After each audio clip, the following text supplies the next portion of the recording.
Vous écoutez La Tribune citoyenne.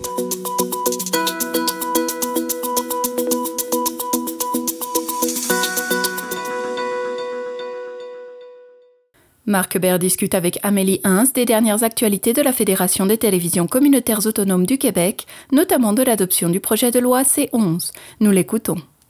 Je suis Amélie Hens, je suis directrice de la Fédération des télévisions communautaires autonomes du Québec.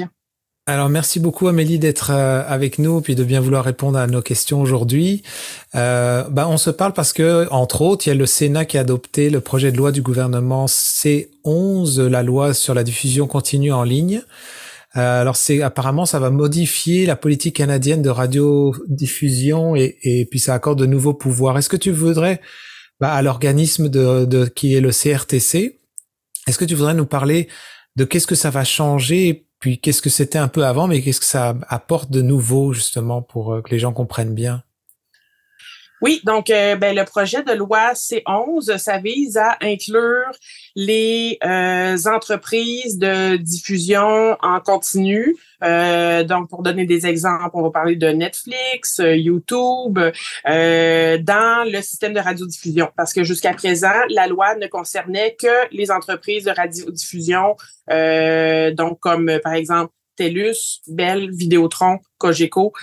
Donc maintenant, ça va inclure aussi les entreprises de diffusion en ligne parce que elles diffusent évidemment du contenu qui est produit soit par elles ou par d'autres acteurs.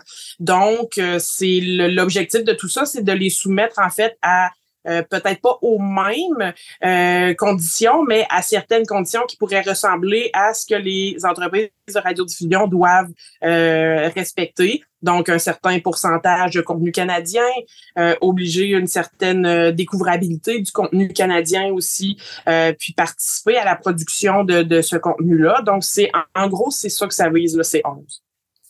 Alors du coup, concrètement, admettons pour la télé communautaire que nous sommes et les gens qui nous écoutent, c'est comme donner un peu plus de place justement dans ces grosses infrastructures de diffusion qui sont sur le web. C'est ça, c'est comme pour donner. Est-ce que ça donne un retour concret? Comment ça va marcher? On ne sait pas encore l'impact que ça va avoir, mais c'est justement ce à quoi vise le processus qui est entamé en ce moment par le CRTC, donc les appels, les avis de consultation. C'est pour voir dans le concret comment eux, ils vont appliquer la loi qui a été adoptée récemment par le Parlement. Donc là, ils consultent en fait la population, mais tous les organismes de représentation, etc., pour leur demander c'est quoi votre vision, comment vous verrez ça, quel genre de normes on doit inclure, qui on doit inclure, ça va être quoi les limites, puis ce que ça pourrait représenter pour la télévision communautaire. C'est sûr qu'il y a un potentiel de financement parce que on sait que ici au Québec en particulier, la télévision communautaire est souvent financée par le câbleau distributeur avec une partie de ses revenus bruts. Donc, si les nouveaux organisations qui sont inclus dans la loi maintenant, donc les entreprises de diffusion en continu sont inclus là-dedans, on pourrait demander à ce qu'eux aussi participent au financement de la télévision communautaire. Parce qu'on produit du contenu canadien, du contenu local. Donc, on a une mission qui est très nichée puis que personne d'autre a. Donc, de fournir des émissions locales, mais aussi de l'information locale dans des petites communautés. Donc, ça, c'est une possibilité. Donc, c'est probablement là-dessus, vers ça que nous, on va s'en aller là dans nos représentations qu'on va faire. On va écrire des mémoires. C'est dû pour début juin et fin juin parce qu'il y en a 3 différents. Donc, on va commencer par ça. D'accord, donc c'est ça, les prochaines étapes, c'est que la fédération va travailler là-dessus, j'imagine avec les diffuseurs, les télévisions communautaires autonomes pour présenter toutes ces idées-là, comment vous voyez ça, c'est bien ça? Oui, exactement. Puis on travaille beaucoup en collaboration avec aussi les télévisions communautaires du reste du Canada parce qu'évidemment, nous, on est quand même chanceux au Québec. On a un réseau qui est quand même fort, bien implanté, mais ça reste une question nationale, pan-canadienne, parce que la radiodiffusion, c'est géré par le fédéral. Donc, on travaille en collaboration avec nos collègues du reste du Canada pour produire quelque chose qui va être le plus avantageux, finalement, pour nos membres. Alors ça, c'est pour le projet de loi C11. On va en avoir des nouvelles, j'imagine que d'ici cet été, je pense. Est-ce que c'est quelque chose qui va y avoir suite à ces dépôts-là de consultation publique? C'est à peu près quand la prochaine étape qu'ils vont décider? En fait, les premiers dépôts vont se faire en juin. Après ça, il y a toujours un temps pour répondre. Après ça, il y a un autre temps pour redéposer, répondre à la réponse. C'est un petit peu long. Le CRTC a sorti son plan, puis c'est un plan 3 étapes qui va se terminer à l'hiver 2024.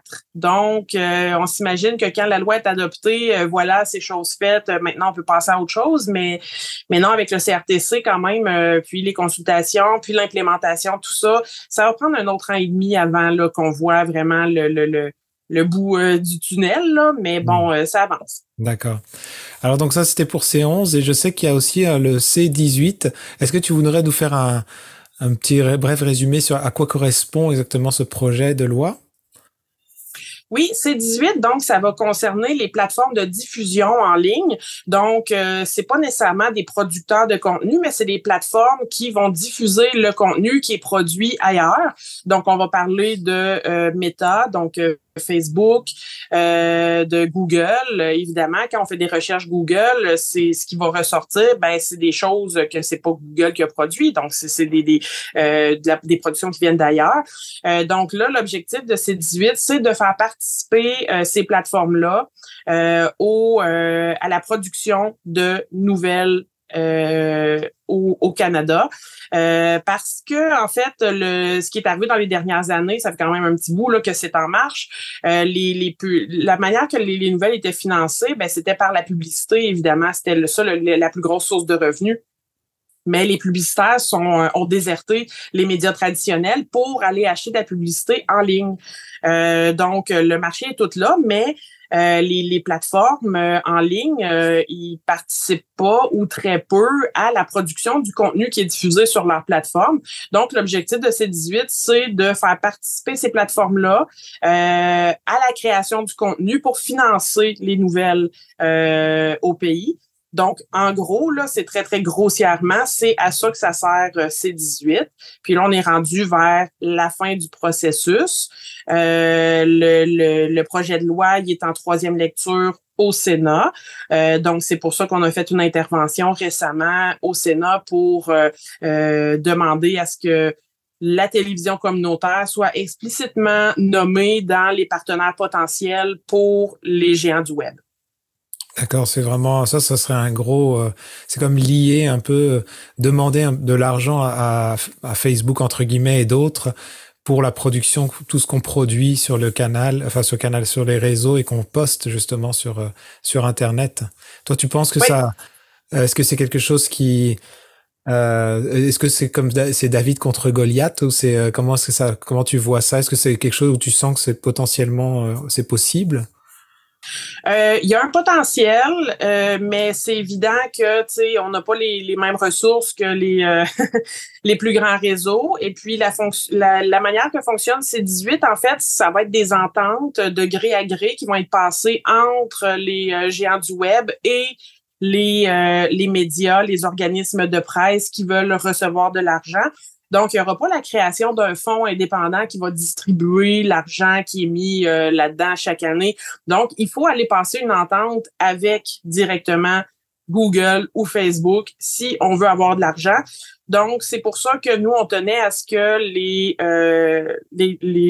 télévisions communautaires soient explicitement nommées pour être certain que Google, tu sais, nous considère simplement parce que tu pourrais facilement dire non, on va pas se donner la peine, tu sais, vous êtes des trop petits joueurs, mais le fait que dans la loi c'est écrit qu'il devrait y avoir une diversification des sources de nouvelles produites, puis que les nouvelles locales sont mentionnées, on pense que ça, évidemment, ça peut nous aider.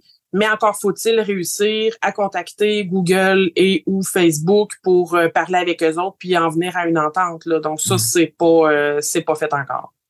Mais au moins, ça fait brasser le sujet, le débat déjà sur la place publique et au niveau gouvernemental, ce qui n'est pas rien quand même comme intervention.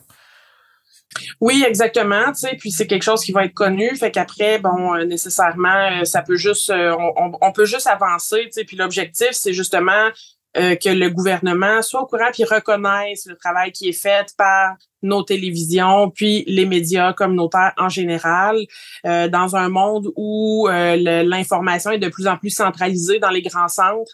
Parce qu'il y en a plus d'argent pour envoyer des journalistes dans les plus petites localités, fait que c'est de plus en plus difficile, alors que nos médias sont déjà présents sur le terrain. On fait déjà la job. Donc, si ça, c'est reconnu, ben après ça, je pense qu'on a une plus grande légitimité à dire, ben regardez, nous, on fait ce travail-là. Je pense qu'il faudrait le financer parce que c'est pas un travail qu'on peut faire non plus gratuitement, là, tu sais. Puis c'est extrêmement important pour la vitalité des territoires, pour la démocratie. Donc c'est là-dessus qu'on mise. C'est un travail constant pour être reconnu, hein. C'est un peu comme ça que je le ressens au fur et à mesure des années. Est-ce que, ben pour terminer, l'avenir, toi, je sais que c'est un sujet qui peut, il y a différentes pistes et différentes possibilités, mais avec dans tout ce en quoi vous baignez à la fédération, tout ça, je sais qu'il y a la projection, l'idéal de ce qu'on voudrait, puis ce à quoi on doit aller parce que c'est les lois et on doit marcher un peu sur un sentier qui nous est tracé. Mais toi, tu vois ça comment un peu pour les télévisions? On va parler des télévisions communautaires, mais je sais qu'il y a tout l'aspect canadien et radiodiffusion. Mais si on parle des télés au Québec, par exemple. Moi, je pense qu'on est chanceux au Québec parce que nos médias communautaires sont très bien implantés dans leur milieu, puis ont une reconnaissance quand même, tu sais, de leur milieu. Donc ça, ça aide beaucoup. Je pense que on détient une niche qui est cruciale.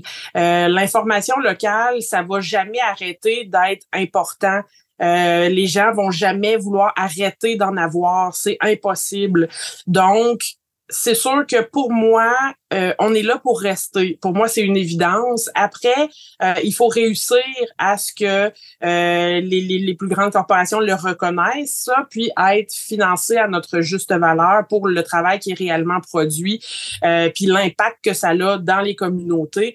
Donc, moi, je pense que l'avenir, c'est sûr que ça sera pas tout rose, puis c'est un travail constant, comme tu le disais, là. C'est évident.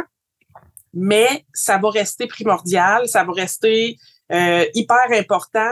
Fait que j'ai quand même confiance à cause de ça, à cause de la nature du travail qu'on fait. Je pense pas que il y a un grand danger. Le danger, c'est de pas reconnaître ce qui est fait. Donc, c'est là-dessus qu'il faut vraiment travailler. D'accord. Mais merci beaucoup, Amélie, pour ton temps et d'avoir répondu à nos questions. Ça me fait plaisir. Merci. Vous écoutez La Tribune citoyenne.